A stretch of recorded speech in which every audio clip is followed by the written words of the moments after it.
સુદમડાની સભામાં ભીડ ભેગી કરવા ખેડૂતોને જેલમાં જ રાખવામાં આવ્યા હતા। કિસાન ક્રાંતિ સભાના મંચ પરથી બોલાયેલા આ શબ્દોએ ગુજરાતના રાજકારણમાં હલચલ મચાવી છે।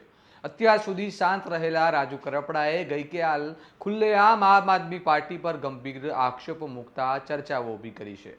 જો આ આક્ષેપોમાં સત્યનો અંશ પણ હોય તો સવાલ ફક્ત રાજકારણનો નહીં પરંતુ ખેડૂતોના સંઘર્ષનો બની જાય છે। આવો વિગતે વાત કરીએ સમગ્ર મામલા વિશે આ અહેવાલમાં। નમસ્કાર, હું ચિરાગ વર્ષાબેન, આપ જોઈ રહ્યા છો સ્વમાન। રાજુ કરપડાએ સુરેન્દ્રનગરના મૂડી ખાતે યોજાયેલી કિસાન ક્રાંતિ સભામાં શક્તિ પ્રદર્શન વચ્ચે જણાવ્યું કે કડદા પ્રથા વિરોધી આંદોલન દરમિયાન જેલમાં ગયેલા ખેડૂતોનો રાજકીય ઉપયોગ કરવામાં આવ્યો હતો। તેમના જણાવ્યા મુજબ 31 તારીખે સુદમડામાં યોજાયેલી સભામાં મોટી ભીડ બતાવવા માટે ખેડૂતોને જેલમાં વહેલા છોડાવવાનો પ્રયાસ પૂરતો થયો નહોતો। તેમણે આક્ષેપ કર્યો કે વકીલોની ટીમ મોકલવામાં આવી નહોતી અને ખેડૂતોની લાગણીને રાજકારણ માટે વપરાઈ। સાથે જ તેમણે ચીમકીભર્યું નિવેદન આપ્યું કે હજુ વધુ ખુલાસા કરી શકાય છે જે પાર્ટી માટે ગંભીર બની શકે છે।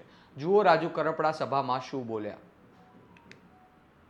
કહીએ છીએ કે પહેલું હેરિંગ 27/10/2025 ના રોજ હતું, તે દિવસે વકીલો શા માટે પાર્ટી તરફથી નહોતા ગયા એનો એક જવાબ આપજો। દોસ્તો, 31 તારીખે મહાપંચાયત હતી, 31 તારીખે ખેડૂતો ભેગા કરવાના હતા, એટલા માટે 27 તારીખે ખેડૂતો ન છૂટે ને એનું ષડયંત્ર થયું હતું। આજ રાજુ કરપડાએ નહોતું બોલવું છતાંય જાહેરમાં બોલવું પડે છે। આવી રાજનીતિ ક્યારેય માર નથી કરવાની।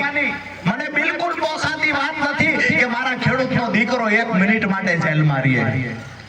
જે અપેક્ષાઓ આશાઓ હતી એ પ્રમાણે કામ થવામાં ક્યાંક ને ક્યાંક ખેડૂતો નિરાશ થયા। એક આગેવાન તરીકે હું પણ નિરાશ થયો। આજે ઘણા બધા એવી બી વાતો કરે। અહીંયા નોંધનીય છે કે રાજુ કરપડાએ પાર્ટી છોડ્યા બાદ આમ આદમી પાર્ટી દ્વારા તેમના પર ગદ્દારી અને અન્ય રાજકીય આક્ષેપો મુકાયા હતા।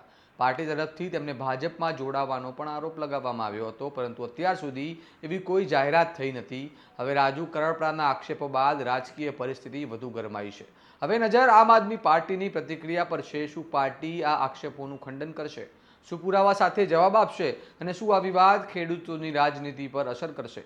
રાજકારણમાં આક્ષેપ પ્રત્યારોપના નવા નથી, પરંતુ ખેડૂતોના સંઘર્ષને લઈને ઉઠેલા આ સવાલો ચર્ચાનો કેન્દ્ર બની રહ્યા છે। આ મામલે તમારું શું મંતવ્ય છે તેમને કમેન્ટ બોક્સમાં જણાવો અને આવા વિસ્તૃત અહેવાલ માટે સ્વમાનને લાઇક, શેર અને સબસ્ક્રાઇબ કરવાનું ભૂલતા નહીં। નમસ્કાર।